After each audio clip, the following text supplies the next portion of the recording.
assalamu alaikum bandiraɓe sehilaɓe moni kala salminama inde wonde mbadiyetede muɗum haɗa salminito weltoɗo o ko Ceerno Ndiaye gorko Madina Gounass. alhamdulillah rabbil alamin en garini ɗo hande dawande ceerno men halifa tedduɗo ceerno men Ceerno Ahmad Tidiane radiyallahu taala anhu yo welede Allah wone mo. alhamdulillah rabbil alamin en mbaɗino dawa eɗen mbaɗon dawi ziyar kadi en mbaɗi hikka en puɗɗima wonde waɗannemo dawol ziyar hono lewru korko tedduɗo ndu en mbaɗi ɗum pour fittude guese ba alhaali pour ndungu no remira kadi alhamdulillah enen foof en dawi machallah dawama no fewi kadi golle ɗen ene jubɓi no jarani alhamdulillah rabbil alamin. dawgol hande gol ɓurno namdade ko batte matériel kadi alhamdulillah mataw ko yimɓe foof kadi ko enen gandi Madina enen foof ken remiyankoɓe kadi guesa Ceerno Ba koko Hemba Jeeya kadi en tinnima no fewi en gari en gaddi ratoji ha chauffeur ngaji e jambe foof nanɗo alhamdulillah rabbil alamin en mbaɗi hen fodde ko heewi kadi en ɗamina ɗo e kam ɗo e 16 heures moyen mbawa gaynude guesa ba kadi paden mo e konngol makko machallah alhamdulillah rabbil alamin. hande kay jeunesse Madina o guila e fuɗɗode meɗen ha to jarten hande ɗo en jii sukaɓeɓe foof dawi machallah eɗen keɓɓiti mawɓe no fewi kadi eɗen ñaagui duwaw ko mbawaten walludeɓe ha mbawen yettinde ɗum ɗo dawi ɗi no hannirta ni kadi mbawen yuɓɓinde golle ɗe. en jetti Allah tan Allah wurni en ñaguinoma Allah yo Allah tawni en ko arata ari kadi Allah tawni en ha Allah hoddiri en mba julmu mo wuuri meɗen de guesa Ceerno ɗum yiiɗi o yinno ko hande tawa guesa mbana gasa fitte ha laaɓa kono noon yimɓeɓe jalti kono kaɓorɗe garani ko kaɓorɗe ɗe woni yimɓeɓe sona gara yo bakkilo gadda ratoji ko gollata ko sinno ratoji ɗi garino tanno en kooti ko woni ɗo ko dari ɗo ko fof sinno no jogui ratoji wallahi Allah tanno en kooti ko ɓooyi kono noon ratoji ngala tawɗa yimɓe temedere fof taha ko jogui ratoji ko ɓuurani sappo ɗum noon ko ɗum tardini golle ɗe kono yimɓeɓe kam jalti jaltugol kangol yaltede ngol heddi noon ko kaɓorɗe woni garani ɗum noon enen fof tinnoɗen no goto fof no jogui guesa mum ina andi dawol guutal kam ko rato tan haalama haltama e en tinno beela Allah walla en kam so Allah tawni en kam aset paaɗo beela Allah walla en mbawen cokkide guesa mba yimɓeɓe larta ratoji rato ko temeɗɗe ɗiɗi hay goto ronkani hebde rato hay goto ronkani hebde rato ceerno ɓuuri ɗum yimɓeɓe no poti tinnade jaranma hunde foof kala ko mbaɗanɗa ceerno ɗum ko tono mawɗo aduna e lakara foof ko ɓeydare ɗum noon tinnoɗen yo Allah wallu en radio o kadi tinnima on jarama min calmini maccuɗo haaju mumen min calmini Abou Dia en min calmini Bassirou Ɓan en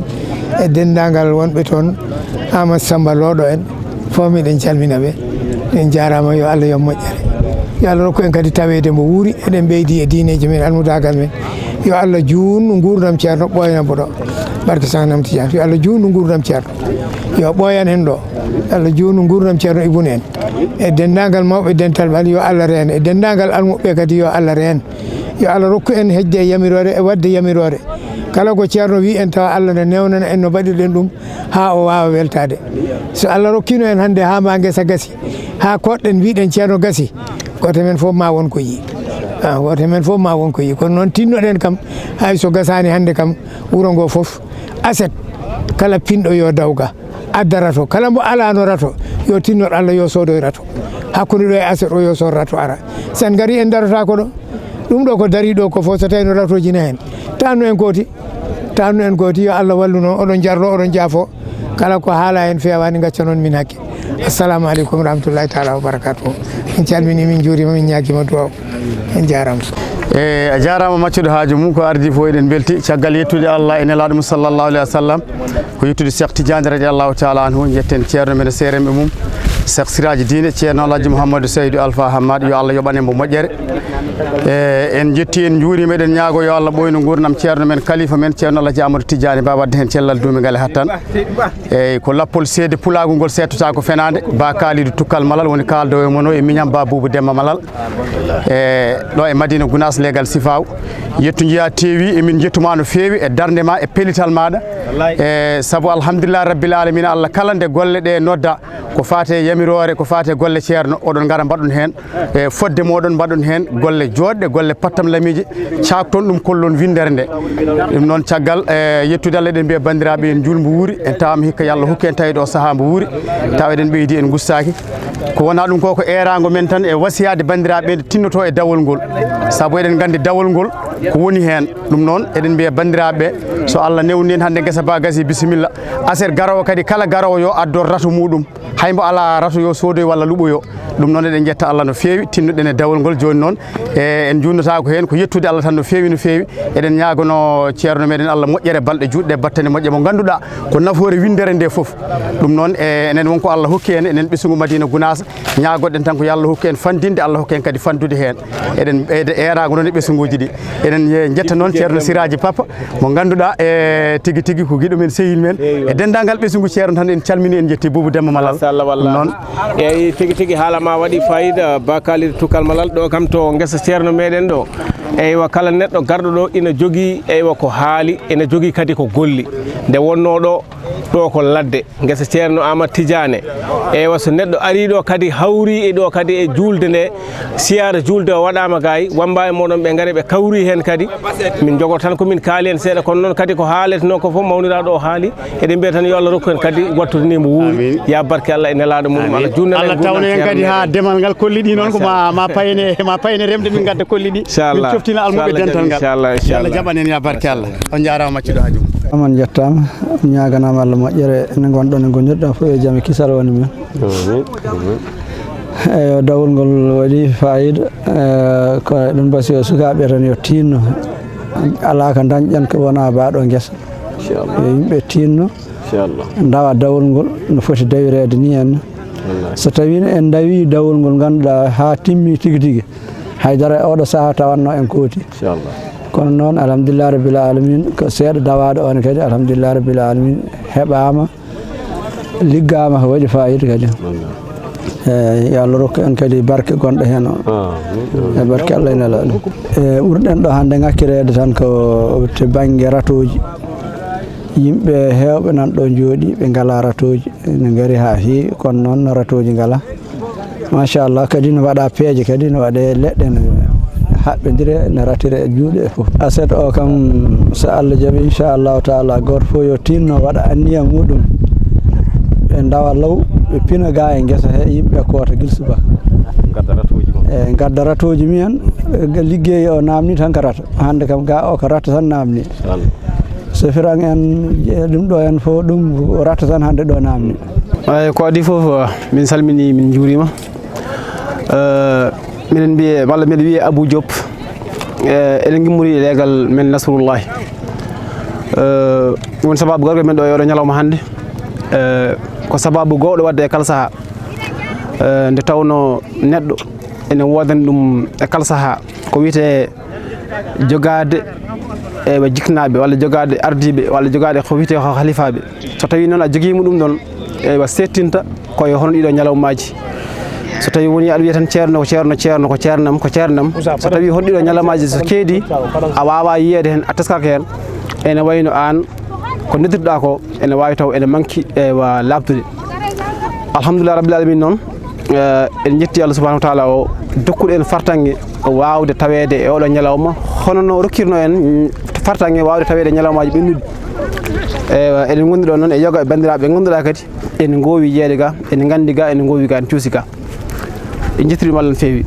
ko ɓuuri sillude ko e oɗo ñalawma hannde ko ñalawma mo ganduɗa ko jofanoɗo ko adi e oɗo saaha wiyede en yen garɗo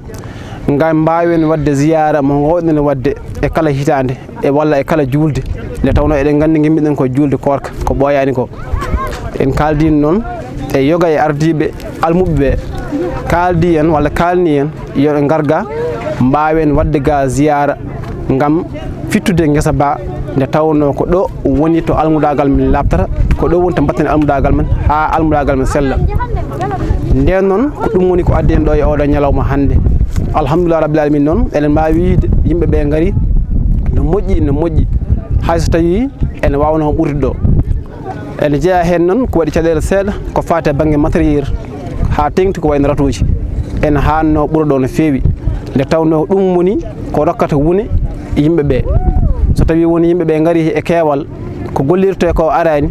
ene wawi wona wasa dañade kono fof mun waadi noon en jetti Allah subhanahu wa ta'ala o dokkude en tawede oɗo ñalawma ha mbawden kay arde e hono ñalawmaji ɓennuɗi ni eɗen ñaagi kadi nde o newnanta en wawde wattudini e ñalawmaji goɗɗi garoyiji yeeso taw eɗen celli eɗen cellira enen kala e wondi meɗen sabu hono rasul bil haqq sallallahu ta'ala alayhi wa sallam eyi kañum kam message mo mbatten o ene wawi taw pular no wiyata ni kodo rewono tan reftete e kala saaha haɗata noon nde tawno gosraɗo serta e lawtade so tawi kay ko lawate ko gasani message mo mbatten o ko message mo mawɓe men mbaɗi mo message mo ardiɓe men mbaɗi ko on kadi woni message mo mbatten enen en jiyani en nanani caggal Allah e nelaɗo muɗum ko ceerno wonen en ɗo hadde so tawi noon hakkude almudu e ceerno o ko woni ɗon ko woni yamirore nde heɗade yamirore nde e kala saaha ko ɗum woni ko woni seede almudo o e almudagal muɗum nden noon so Allah waɗi hande ñalawma oɗo en mbawani yettude golle ɗe ase ɗo ene hani dennangal pinnowo e nder wuuro ngo jimmiɗo tan e duuɓi 5 walla duuɓi 4 ha yettandamo e duuɓi 60 ɓeɗo no potiri ni so tawi goto kala ƴetti kaɓirgal muɗum woni matériel muɗum ha tengti ko wiyete ko ratoji en kawri ga e on ɗon ñalawma ma golle moƴƴe daña ga te kadi ma golle joɗɗe daña ga kadi ma wuni kadi wat inchallahu taala ko ɗum woni gon eerago mbaɗanmi dennangal pinowo e nder wuuro ngo ko mbawonɗa gollude foof ko mbawonɗa jaggude foof so tawi ka joom bitik so tawi ko jeere dawata ka jeeyowo liɗɗi so tawi ka mécanicien so tawi ka soudeur so tawi ka menuisier so tawi ka maçon so tawi ka électricien so tawi ka peinturowo so tawi ka karole so tawi ka plombier ko mbawɗa wonde foof eɗen gandi ha tengti e taxi ji moto ɗi ha tengti e tayroɓeɓe surtout ma noon métier ɗe ganduɗa sa dawi ka dawnowo eɗen gandi won métier ɗe goodi sa dawi a dawan sukaɓe a kewa teb ko wayno sen dokki hen yeeru ko wayno soudeur wawa dawde kañum goto sen dokki hen yeeru ko wayno maçon wawa dawde kañum goto sen dokki hen yeeru ko wayno plombier walla peinturowo wawa dawde kañum goto garon ga en e dow noon ardude e matériel muɗumen so tawi wayi noon tan aadi o adorama noon e kala saaha inchallahu taala hunde de jañata sababu nde ko wonɗo ko enen mbawi ɗum ko wonɗo ko enen ɓuuri ɗum kadi himɓe men en foti ɓurde ɗo inchallahu taala min ko Alseyni Bolol Sow wiyete légal Mousdalifa tawi korka ka ha gasi ko min dawoɓe min meeɗa luppude ko mawɗum min jetti Allah kadi min belti hen min jettani Allah kadi arɓe ɓe eɓe garani ɓe foof min beltani ɗumen wonnoon no mbimami ni hande guesa ceerno men yamirore goto fof ko gueɗu mum tan aranta mo Allah addi fof arana gueɗu mum mo Allah kadi mo arani kadi no ko dañani no ardi tan kono ala kam donc jiɗɗo gañƴo arde kam kono ne welta dawama kadi machallah alhamdulillah ɓuuri hata jinede koto ratoji ɗi ko ɗi ɓurno hati ɓuuri hande wadde doole kala mo dawrano ɗo rato koko jooɗi ko ma goɗɗo tampa tan kadi nde heɓa rato muɗum ɗum woni ko addani yimɓe jooɗade ko kono ratoji ɗi kam guila gaari daraki koko liggoto tan wonno noon message on arde ni wiyano ko sofiraŋaji en ɗumanaji men kono ɓuuri tidde hande wadde doole ko ratoji ɗi sofiraŋaji ɓe ne coppi kono ko mawɗum kadi machallah yimɓe ne liggode enen ko ɗo gonɗen taw en cuwa ƴangde en jiɗɗen kay komo gasa jiɗen kay gasa ba haade en cuwa ƴangde taw woni anniye men kay ko yoba gas wonani anniye men kam wonde kam eɓe walta en jiiɗa ɗum kam sona tawa en jiiɗa ɗum jiɗɗen kam komo gasa min jiiɗi ko kala ɓi madinnaji gonɗo ɗo so waktu dawol yamirore yonti woppa ko waɗan ɗon ko ara dawa yamirore so halti kadi fata e haaju mum ko ɗum min erotoɓe ɗum min ciftedeɓe koye ɗum min goni koye ɗum ɓe tawi min jiiɗi kadi ko ɗum kala koɓe mbaɗani min ko wona ɗum min jiiɗa min jiiɗi koɓe gara e yamirore he so dole donkiyoto kamɓe goni juuɗe goni koyɗe ɓe gara soɓe gari eɓe gonde sembe ɓe gonde ballal Allah e duwaw ceerno. Assalamu wa rahmatullah seydi Abou Thiam maccuɗo haaju mum min calminima min calmitima sikki ala ko ɗum ɗo yettude Allah e dañal ngal ganduɗa en ganda no foti sabu ko anni e ceerno meɗen fof anni e makko on enen ganda ɗum ɗum waɗi eɗen goppi anniyaji men e nder anniyaji makko kanko anni holli fandade nde o fandani ene nde ɗo moƴƴere kono enenne kam eɗen gandi holko wonani en eɗen gandi ɗuɗal haajuji gongal e dawol guesa ceerno eɗen gandi dañal gongal e guesa ceerno eɗen gandi hay cellal kadi gongal e guesa ceerno lillahi alhamdu kala ko neɗɗo ardi ɗo omo dartiri ɗo moƴƴere omo dartiri ɗum Allah ene laaɗa ɗum omo dartiri ɗum gollanaɗe jeyaɗa ɗo maw taw ɗum ɗo maw heɓɓu ɗum ɗum noon ken tawɓe eɓe golli ɗum ni imni to yamirore Allah ene laɗum sallllahu alih w sallam ha yetti Cheikh Nana Tidiane ha yetti e seeraɓe ɓe ha yetti ɗo Seydi Alhaji Mouhamadou bin Seydi radiallahu taala anhu mo ganduɗa ko kañum woni mo peranɗen caggal ferande Allah ene laɗum eɗen tawri ɗum e oɗo diine wiya en garga kadi ko jingguere so tawi eɗen paami eɗen mbawno wiyede en gar ziyara enen fof tan ñantoɗen garen to kono noon heɓade ko heɓotoɗo ko weeɓani kono garen ziyara ceerno juurade ceerno garen ga taw eɗen mbarñani ɗeɗo golle ɗum ko dañe ɗiɗi ɗe ganduɗa a wawa fondude a wawa limtude ɗo ɗo potiɗo to Allah eɗen ñaagui Allah tan fandare ceerno anni e ceerno yo Allah rokku en ɗum so en dañi anni e makko en dañi fandare makko tan aduna men e lahara men ko yiɗete e neɗɗo ko wonata neɗɗo o wona neɗɗo ɗum en keɓat ɗum to dañal ngal e to diine o e fofof e ɗum ɗon fofof ina ɗo noon salli ala Muhammad. Assalamu aleykum wa rahmatullahi wa barakatuh. gonga e rango kam en jini wonɓe ganduɗa ngari e dawi ha ɗo duttitima wuuro ƴewode ratoji e ɗum ene mankuno ga départ dawol ngol soppirgaji alhamdulillah garino kono caggal mum kadi fofof wonno ko himɓe makko hay ratoji ɗi kadi keɓɓitima e kono kadi wonɓe ɓe ganduɗa Allah ne henni ɗumen to banggue ndiyam surtout e hono ɗiɗo ñalawmaji e ɗum kadi ene wallita dawoɓe saabu waɗi yeeɗo hewɓe nanɗo wayno jalluɓe foof nan jooɗi taw ko sababude ɗon kam mataw henni ɗumen to woɓɓe ɓe ganduɗa ko aroɓe woɓɓe yo gar taw gardani juuɗe ɓoole woni ardude ndiyam ɗam ene ɓeyda wallude kadi ko wonga ko e caggal noon kadi arde wasi ardude juuɗe ɓoole soko soppiran garɗa soko tawi ko rato garduɗa kala ko wawi wonde kam yo won ko garduɗa e ko liggorte ɗum ne kadi ene walla eko wonaga ko e so tawi mi faami ko heddi kone kadi ko enen foof surtout enen génération men enen sukaɓe ɓeyden wattude hakkille e ko tawɗen mawɓe ko ngol ɗo dawol kala no neɗɗo tinnori hen o tinnana ɗum hoore makko ko adi goɗɗo ne tinnanamo ɗum donc noon Allah waɗiri a tinat ɗum to nder ɓerde ma kadi goɗɗo kadi ma tinane ɗum ma yiyane ɗum ma andane ɗum ma andu wonko keɓɗa keɓirɗa ɗum ko oɗo barke e ligganade oɗo jiyaɗo Allah saabu mbaɗo guesa ko guesa nelaɗo Allah sallallahu alih w sallam so tawi aɗa andi holko yaltata e mabɓe holko waɗete e mabɓe holko gollirte e mabɓe eyyi so tawi neɗɗo ene andiri noon tan ene jaari to mbawɗa wonde foof gara dawaɗo hayso ko ñalawma goto yo Allah rokku en noon andude ɗum e famde ɗum saabu barke Allah ene laɗum e barke ceerno meɗen e seeram ɓe muɗɗo allahumma salli ala sayyidina Muhammadin wa sallim.